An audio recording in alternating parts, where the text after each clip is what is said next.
전라남도 신안군 임자도에 진리교회가 있습니다. 임자도 선교의 어머니라고 불리는 문중정 전도사가 1932년에 개척한 교회입니다. 한국 전쟁이 발발하자 공산당이 와서 교회 출입금지를 선포했습니다. 1950년 10월 4일 수요예배 시간에 48명의 교인이 몰래 교회에 들어가 예배를 드리고 있었습니다. 이때 공산당이 들어와서 모두를 끌어내어 마당에 무릎을 꿇게 했습니다. 노예중에 예수를 안 믿겠다고 하면 나와라, 살려주겠다 이렇게 소리 질렀습니다마는 그 중에 한 명도 나가지가 않았습니다. 그 중에 48명 모두가 순교를 당했습니다. 그 중에 13명은 초대 장로인 이판일 장로와 그의 동생 이판성 집사에게 업혀 나온 노모와 8살 난 손녀 등 이판일 장로의 가족이 포함되어 있었습니다. 1963년에 그곳에 순교 기념교회를 세우는데 당대 유명한 건축 설계가인 김수근 선생이 직접 설계를 해 주었습니다. 그러나 그 예배당은 1993년에 화재로 소실되었고 그 후에 공간 건축의 정종영 선생이 설계를 해 주었습니다. 그는 임자도가 어딘지 알지 못하였고 교인도 아니지만은 48명이 순교한 교회란 말을 듣고 기꺼이 설계해 주어서 완공하였습니다. 이판일 장로의 아들은 현재 목사가 되었고 순교자 덕에 현재 임자도 주민 대부분이 교인이라고 합니다. 우리가 국내 성지순례 때 신안군 증도에 가서 문중경 순교 기념관도 우리가 본 적이 있습니다. 바로 그쪽입니다.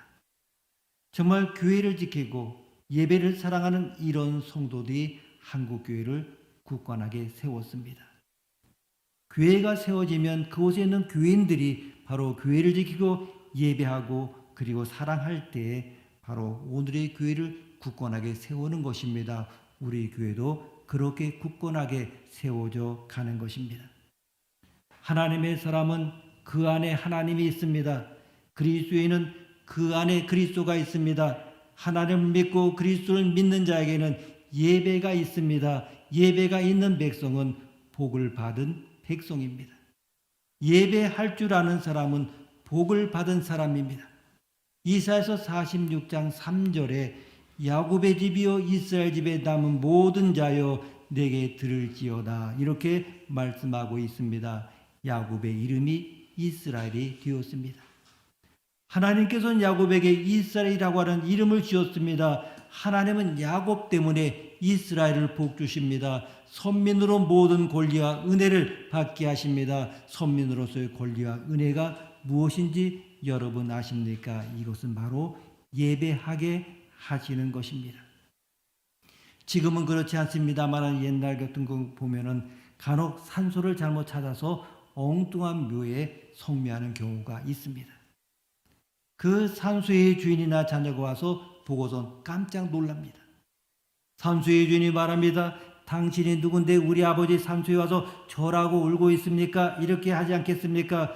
절하고 울 권리가 아무에게나 주어지지 않습니다. 우리 아버지 산소에서 어떤 사람이 성묘하고 울고 있다면 기분이 좋지 않을 것입니다.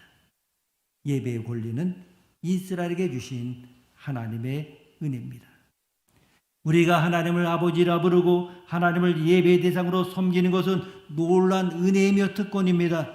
로마서 8장 15절 말씀에 양자의 영을 받았으므로 우리가 아빠 아버지라고 부르짖느니라 말씀하고 있습니다. 하나님을 아버지라 부르는 것은 자녀의 의무이며 동시에 특권입니다. 출애굽기 12장 27절에 이는 여호와의 유월절 제사라 백성이 머리 숙여 경배하니라고 말씀합니다. 백성이 하나님께 제사하고 경배하는 것은 의무이며 동시에 특권입니다. 오늘 본문을 보게 되면 사도 바울은 이렇게 고백을 증언하고 있습니다. 바울은 그리스도만이 우리의 유일한 소망이기 때문에 이 소망을 증거하기 위하여 그는 여러 곳에 전도하러 다녔습니다. 선교 여행을 했습니다. 로마에 가기로 원했습니다. 그러나 이 사람 마음 한구석엔 언제든지 자리 잡고 있는 묵직한 소망이 있었습니다. 그것은 그리스도가 소망으로 오셨는데 이 소망을 절망으로 바꾼 우리 민족, 이스라엘 민족들이 다시 회개하고 그 소망을 갖고 살아났으면 좋겠다. 이것을 위해서 내가 저주를 받아도, 내가 그리스도에게서 끊어짐을 당할지라도 내가 원하는 바라 그리스도의 생명의 소망, 위대한 소망, 구원의 소망을 내 민족에게 주는 것을 위해서는 내가 저주를 받아도 그리스도의 사랑에서 끊어져도 좋다는 그러한 말씀입니다. 우리는 여기서 소망을 주는 사람이 가지고 있어야 할 두 가지 사실을 보게 됩니다. 하나는 무엇이겠습니까? 본인 자신이 소망이 있다고 하는 것입니다.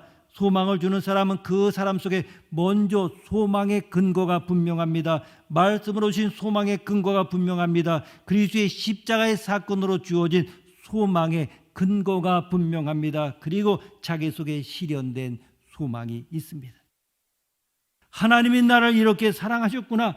하나님이 나를 이렇게 구원하셨구나. 하나님이 나를 이렇게 인도하셨구나. 하나님이 나에게 이렇게 역사하셨구나. 이런 소망이 실현된 것이 분명합니다. 그리고 사명으로 주어진 소망이 있습니다.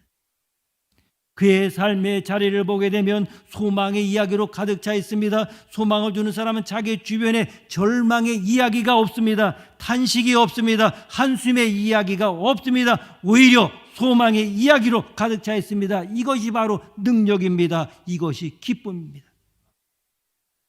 여러분의 삶의 주변에 얼마나 소망의 이야기가 가득 차 있습니까? 아니면 절망의 이야기가 여러분을 엄습하고 있습니까? 소망을 줄 수 있는 사람, 절망의 이야기에 휩싸여 있을 수 없다고 하는 것입니다. 바쁜 꿀벌은 슬퍼할 틈이 없다는 속담이 있습니다. 소망으로 가득한 사람의 삶의 자리, 삶의 주변, 삶의 내용은 소망의 이야기로 가득 차 있습니다. 그리고 소망을 갖게 하는 그러한 능력이 있습니다. 소망의 증인으로 산다는 것입니다. 동시에 소망을 줄 때 어떻게 해야 소망되게 하면서 소망을 줄 수 있는가 하는 것입니다. 오늘 말씀의 단서가 이것입니다. 내가 저주를 받을지라도, 내가 하나님께 끊어짐을 당할지라도 결국 이것은 무엇입니까? 소망을 주기 위하여 희생해야 된다고 하는 것입니다. 그리고 희생할 때만이 소망을 줄 수 있는 것입니다.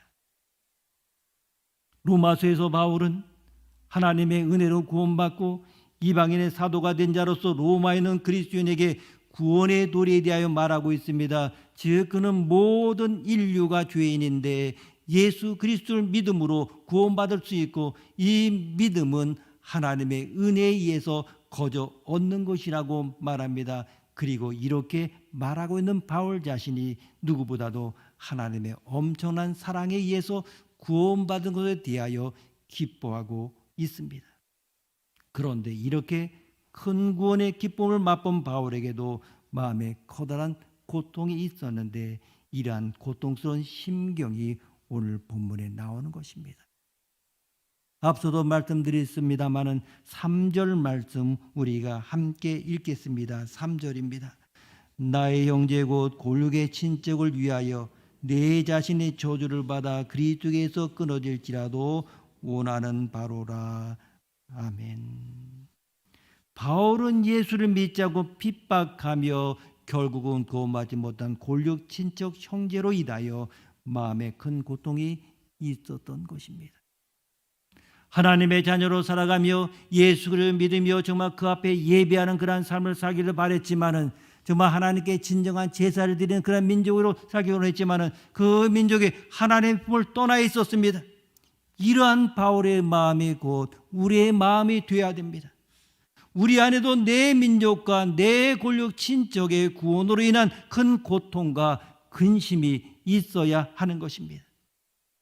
하나님의 사랑과 구원의 기쁨을 생각할 때는 세상의 어떤 시험이나 환난이나 위험이나 유혹 앞에서도 감사하고 기뻐하지만 구원받지 못한 동족과 친척을 생각한다면 마음속에 근심이 있어야 마땅한 것입니다. 이런 것을 생각할 때 우리는 진정으로 골육 친척을 사랑하는 것은 그들을 구원의 길로 인도하는 것임을 알 수 있습니다. 사도 바울은 진정한 애국자였으며 형제를 사랑하는 그런 사람이었습니다. 여러분도 바로 이런 바울의 본을 받는 자들이 되기를 바랍니다.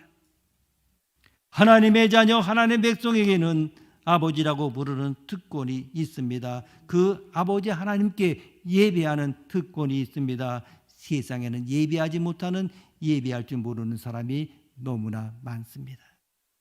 우리에게 예배가 있게 하신 하나님께 늘 감사를 드려야 합니다. 그러면 예배가 있는 이스라엘 백성들은 어땠습니까?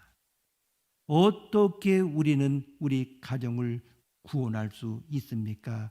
먼저 나의 백성을 하나님께로 돌아오게 해야 합니다. 3절 말씀 우리가 다시 읽겠습니다. 3절입니다. 나의 형제고 골육의 친척을 위하여 내 자신이 저주를 받아 그리스도에서 끊어질지라도 원하는 바로라. 아멘. 하나님께서 제사를 받으시려 구속된 백성들이 하나님을 떠나 있는 안타까움을 바울은 알고 있습니다. 하나님의 택한 백성이 하나님께 돌아오지 못한 것이 바울의 고뇌입니다. 바울은 이방인의 사도입니다. 그럼에도 불구하고 그는 가는 곳마다 먼저 회당에 들어가서 복음을 전했습니다. 이방의 사도이지만은 그러나 동족의 사도이기도 했습니다. 이 예배라고 하는 것, 제자의 삶 속에서 가장 중요한 행위 중에 하나입니다. 그리고 사람들이 나열하는 예배드리지 못하는 이유들이 많이 있습니다만 이보다 훨씬 더 재미있는 것은 그들이 발견한 예배 이유입니다. 바로 이런 예배에 대한 엇갈린 태도는 이것은 지금도 마찬가지입니다. 흔히 현대사회는 기능적 대행물의 발달로 말미암아 예배를 대신할 수 있는 재미있는 것들에 대해 대량으로 출연했습니다. 그래서 교인들까지도 예배보다도 더 즐거운 놀이를 찾아갑니다. 바울 곁에서 바울과 함께 교회를 섬기던 데마나 그레스게는 세상으로 가버리고 말았습니다. 아마 세상에 더 재미있는 것이 있었던 모양입니다. 하나님은 다시 돌아오는 것을 기대하십니다. 하나님은 이런 자를 다시 돌아오게 하시려고 애를 쓰십니다. 하나님의 이런 자리에 다시 돌아와서 예배하게 하려고 하십니다. 잠언 26장 11절 말씀에 개가 그 토한 것을 도로 먹는 것 같이 미련한 자는 그 미련한 것을 거듭 행한다고 말씀하고 있습니다. 사람은 똑같은 죄에 다시 빠지지만 돌아오게 하여 예배하게 하는 것이 하나님의 뜻이고 우리의 목적입니다. 미국의 유명한 찰스 피니 목사님은 한 사람이 회개하고 예수 믿는 것도 중요하나 이미 예수를 믿은 사람들이 본래 위치로 돌아오는 것도 중요하다고 했습니다. 어떻게 하든지 한 사람이라도 더 하나님께로 돌아오게 해야 합니다. 그리고 함께 예배하게 해야 합니다. 이것이 우리에게 남겨진 사명이라고 하는 것입니다. 하나님을 알고 하나님께 예배할 줄 아는 사람이 돌아오지 않고 있다고 하는 것은 정말로 가슴 아픈 일입니다. 그래서 우리는 지난 50일간 회개와 예배 회복을 위한 기도회를 가지지 않았습니까? 코로나 이후에 예배를 잃어버린 우리의 교우들이 정말 주의 전에와 함께 예배 드리고 원하는 그러한 간절한 마음이 있지 않았습니까? 이런 잃어버린 예배를 우리는 회복해야 합니다. 어떤 수도사가 자기 제자와 함께 여행을 떠났습니다. 저녁이 되자 다음 날 아침 마을 입구에서 만나기로 한 후에 헤어졌습니다. 아침에 다시 만나서 수도원으로 향하여 걸어갑니다. 그런데 제자는 이상하게 아무 말을 하지 않습니다. 무슨 일이냐? 수도사가 제자에게 물었습니다마는 아무런 대답이 없었습니다. 제자는 스승의 눈길을 피해서 홀로 거리려 했습니다. 말해봐라. 무엇이 너의 심령을 괴롭히냐? 수도사가 다시 물었을 때의 제자는 스승의 눈에 따뜻함을 느끼면서 말문을 열었습니다. 큰 죄를 지었습니다. 서약을 어겼습니다. 저는 어젯밤에 낯선 여자와 함께 잠을 잤습니다.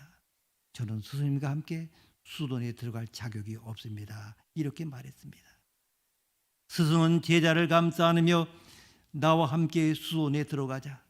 그리고 성전에 들어가서 내 죄를 함께 고백하자꾸나. 하나님 외엔 어느 누구도 우리 둘 중 누가 죄인인지 알 수 없을 것이다 했습니다. 수도사는 하나님 마음을 이미 알고 헤아리고 있었습니다. 하나님은 아무리 큰 죄를 지었다 하더라도 돌아와서 예배하는 것을 기뻐하십니다. 돌아와서 기도하면 용서해 주십니다. 베드로와 요한이 기도 시간이 되어 성전에 들어갈 때 나면서부터 걷지 못하는 한 사람을 만났습니다. 이 사람은 사도들에게 무엇을 구걸할까 하여 기대했습니다마는 사도들은 나사렛 예수의 이름으로 일어나 걷게 합니다. 이 사람은 일어나 찬미하며 성전에 들어갔습니다. 이 사람을 걷게 한 것은 좀 편리하게 살게 하려는 것이 아니라 성전에 들어가게 하려는 것입니다. 하나님께 예배하려고 하는 것이 목적이었습니다. 우리가 빌레몬서를 보게 되면 오네시모라고 하는 종이 자기 주인의 돈을 훔쳐 도망갔다가 다시 자기 주인 빌레몬에게로 돌아오는 이야기입니다. 오네시모는 스스로 자신의 안락감을 뒤로하였고 바울을 만나 예수를 믿게 되고 은혜를 받고 구원을 체험을 했습니다. 다시 주인에게로 돌아가면 다시 종으로 돌아가야 할지 모릅니다. 세상의 종됨이나 구류가 문제가 아닙니다. 정말 죽을 각오로 주인에게로 돌아옵니다. 돌아온 자를 주인은 받으십니다. 탕자가 돌아올 때 아버지는 아무런 조건 없이 받아주시는 것과 마찬가지입니다. 탕자는 품꾼이라도 괜찮다는 각오로 돌아올 때 아버지는 아들로 받아준 것입니다. 돌아오는 자의 자세를 주님 보시고 돌아오는 자를 기쁘게 맞으십니다. 이것이 아버지의 심정이고 돌아오는 자의 자세입니다. 시편 51편 19절에 그때 주께서 의로운 제사와 번제와 온전한 번제를 기뻐하시리니 그때 그들이 수고를 주의 제단에 드리리이다 말씀하고 있습니다. 주의 제단에 돌아오는 자를 주님은 기뻐하십니다.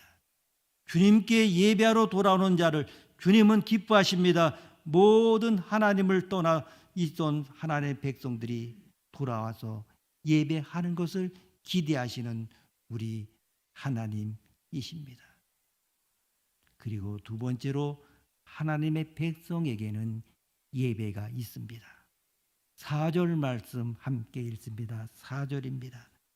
그들은 이스라엘 사람이라 그들에게는 양자됨과 영광과 언약들과 율법을 세우는 것과 예배와 약속들이 있고 아멘. 하나님께서 선택하신 사람에게 허락하시고 주신 은혜와 축복의 내용을 한번 보십시오. 양자됨, 언약, 율법, 예배, 약속, 이 모든 것이 하나님이 친히 자기 백성에게 주신 것입니다. 그 중에 하나가 예배입니다. 예배는 하나님의 은총이고 축복이고 동시에 우리의 최대의 의무입니다. 예배는 하나님이 우리를 구원하신 목적입니다. 하나님은 예배를 받으시려고 구원하셨습니다. 그런데 구원의 목적인 예배를 하지 않으면 하나님 마음이 어떠하겠습니까? 괜히 구원했네 이렇게 말할지 모릅니다. 노아실에 하나님 뭐라고 말씀하십니까? 사람 지으심을 한탄하사 이렇게 했습니다. 지금도 하나님은 괜히 건져내라고 할지 모른다는 말입니다. 예배할 줄 모르는 것 그만큼 큰 잘못입니다. 사람은 누구나 다 하나님께 예배해야 됩니다. 사람은 누구나 다 하나님께 예배할 자격이 있습니다. 그러나 예배는 하나님께만 드려야 됩니다. 하나님께 대한 겸손한 자세가 있어야 됩니다. 그래야 하나님께 합당한 예배가 됩니다. 하나님의 백성에게는 반드시 예배가 있습니다. 하나님의 백성은 예배를 통하여 하나님의 선민임을 확인합니다. 예배를 통하여 하나님의 사람임을 드러냅니다. 우리가 아는 대로 모든 종교 나름대로 다 예배가 있습니다. 불교, 이슬람, 힌두, 신비종교, 대종교, 천도교 다 다른 양식의 예배가 있습니다. 모양과 방법은 다르지만 다 정성을 들여 예배하고 있습니다. 어떤 종교의 예배를 보면 기독교보다 훨씬 더 요란하고 장엄하게 보이는 예식도 있습니다. 그러나 장엄하게 보인다고 해서 좋은 예배는 아닙니다. 우리 예배는 하나님께 드리는 예배입니다. 우리에게는 하나님 주신 예배가 있습니다. 그러므로 우리 예배는 다른 종교의 예배와 비교가 안 됩니다. 살아계신 하나님이 예배 대상이십니다. 하나님께 예배한다고 하는 것은 중요한 의미가 있습니다. 하나님을 본래 마땅한 자세로 예배를 하는 것을 뜻합니다. 그리고 하나님을 진정으로 예배한다는 것은 그분을 그분으로, 우리를 우리로 인정한다는 말입니다. 하나님께 영광을 돌리는 것은 하나님을 인정하는 것입니다. 영광이라고 하는 말은 인정한다는 뜻입니다. 콘스탄티누스 대왕은 기독교를 공인한 왕입니다마는 당시의 관행으로 사망 직전인 337년에야 세례를 받았습니다. 하지만 다양한 신들을 가지고 있던 로마의 위일신 사상을 받아들이고 교회를 수호하는 왕이 되었습니다. 로마가 그리스도교를 공인하게 한 공헌이 있습니다. 로마에 하나님께 대한 예배가 있게 한 황제였습니다. 우리나라도 예배가 있게 한 사건들이 많이 있습니다. 그 가운데 가장 감동적인 사건이 무엇입니까? 제헌국회입니다. 1948년 5월 31일 오후 2시 제헌국회가 개회될 때 임시 국회의장이었던 이승만 박사는 감리교 목사 출신 이은영 의원에게 기도하게 해서 기도로 시작하였습니다. 우리나라의 제헌국회는 기도로 시작한 국회라는 역사적 기록을 남기게 된 것입니다. 우리나라 국회에 예배가 있었습니다. 시편 22편 27절에는 땅의 모든 것이 여호와를 기억하고 돌아오며 모든 나라의 모든 족속이 주의 앞에 예배하리라 말씀합니다.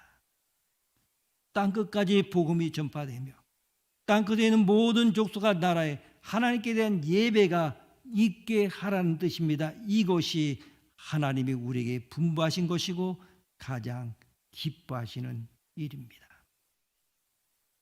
3세기 중종 밀라노에는 암브로시우스라고 하는 걸출한 주교가 있었습니다. 그는 예배에 찬송을 처음으로 도입한 사람이기도 합니다. 그는 강직한 성격을 가지고 있었습니다. 한 번은 로마의 황제 데오도시우스가 예배당에 들어와서 성직자 자리에 앉았습니다. 암브로시우스는 황제의 행동을 책망하며 내려가서 평신도 자리에 앉으라고 했습니다. 데살로니가서의 밀란이 일어나 데오도시우스 황제는 400명의 민간인을 학살했습니다. 이때 암브로시우스는 황제에게 교회에 들어오지 못하게 문 앞에서 막아섰습니다. 당시 황제에게 맞서는 것은 있을 수가 없는 일입니다. 얼마 후에 황제는 회개한 다음에 겨우 교회에 들어올 수 있었습니다. 그 후에 황제는 암브로시우스를 이렇게 평가했습니다. 내 일평생에 내게 진리를 말해준 사람은 한 사람밖에 없다. 그 사람 불의와 타협하지 않은 훌륭한 기독교인으로 밀라노의 암브로시우스이다. 나는 그로 인하여 그릇된 길에서 돌이켜 올바른 길에 들어서게 되었다.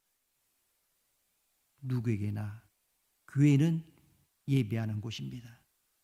황제나 거지나 어른이나 아이나 누구나 다 예배가 있습니다.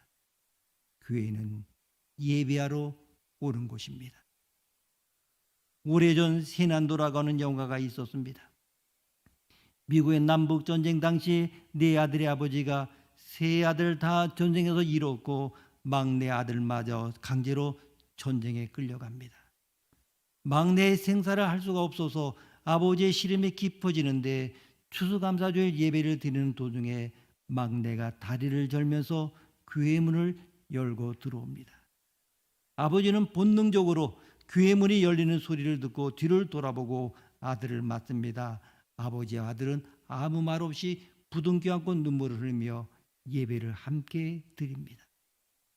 막내 아들은 예배에 가면 아버지를 만날 것이라 생각하고 곧장 교회로 간 것입니다. 아버지와 아들은 예배에서 만난 것입니다.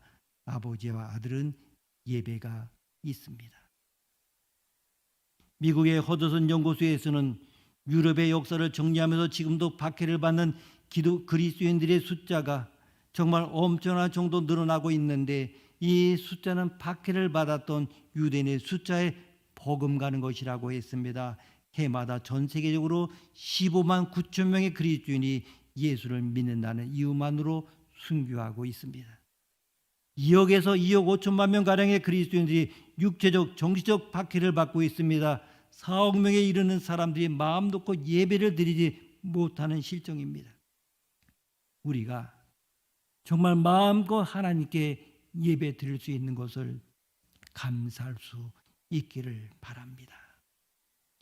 우리가 하나님께 온전한 예배자가 된 것을 감사할 수 있기를 바랍니다. 하나님께서 우리에게 예배가 있게 하신 것을 감사할 수 있기를 바랍니다. 여러분, 함께 예배한다고 하는 것 소중한 체험입니다. 저는 아버지께서 목사님이시기 때문에 아버지와 나란히 앉아 예배드린 기억이 없습니다.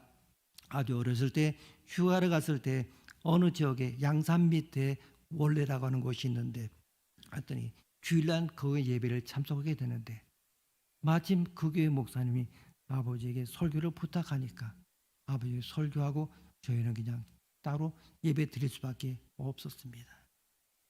정말 어릴 때는 아버지와 함께 앉아 예배 드리는 것이 소원이었습니다. 지금도 저도 아이들과 함께 예배 드리는 것이 소원이기도 합니다. 부모와 함께 앉아 예배하는 경험은 우리 아이들에게 잊어버리지 않을 기억이 될 것입니다. 아이들에게 소중한 예배의 경험이 될 것입니다. 모세와 바울을 보십시오. 베드로를 비롯한 제자들을 보십시오. 그들이 형제의 골육 친척에게 복음을 전하고 그들이 구원받게 하고 예배한 결과가 무엇입니까? 그로 인하여 그들의 이름은 온 천하에 남겨지지 않았습니까? 라합은 믿음으로 그 가족을 구원하고 다윗의 증조부가 되는 보아스를 낳지 않았습니까? 그러므로 그녀의 이름이 예수의 족보에까지 남아있지 않습니까? 이와 같이 하나님께서는 가정의 구원을 위하여 그리고 그들의 행복한 삶을 위하여 의롭고 경건한 삶을 살며 복음을 전하는 사람들의 일생을 축복하십니다. 하늘문을 열어서 그들의 삶을 채우시고 지켜주십니다. 여러분 모두 가정의 구원을 위하여 최선을 다하고 민족과 교회를 위하여 선한 일을 함으로써 하나님께서 약속하신 영원한 빛나는 이름을 갖게 되기를 원합니다. 이스라엘에 예배가 있습니다. 우리나라에 예배가 있습니다. 우리의 가정에 예배가 있습니다. 우리 심령에 예배가 있습니다. 우리에게는 늘 예배가 있습니다. 하나님께서는 우리에게 이런 예배의 은총을 주신 것입니다. 우리 자녀가 내 옆에서 예배하는 자가 되게 하시기를 바랍니다. 정말 우리 가문에 예배가 있다고 자랑할 수 있기를 바랍니다. 저희 때문에 다시 주님께로 돌아와서 예배하는 자가 많아지기를 바랍니다. 우리 교회, 가정이 예배가 있는 곳이 되어서 예배의 기쁨이 늘 충만하기를 축복합니다. 기도하시겠습니다. 하나님 아버지, 우리를 약속의 자녀로 삼으신 것을 감사를 드립니다. 나라와 민족과 가족이 함께 예배드린다고 하는 것이 얼마나 큰 축복입니까? 개인의 구원을 넘어 민족의 구원과 온 이방인의 구원과 예루살렘의 구원과 하나님의 구원의 완성을 보는 복을 허락하여 주옵소서. 다시 주님께로 돌아와서 예배하는 자가 많아지게 하옵소서. 우리 교회 가정에 예배가 있는 곳이 되어 예배의 기쁨이 늘 충만하게 하옵소서. 존귀하신 예수님의 이름으로 기도드립니다. 아멘.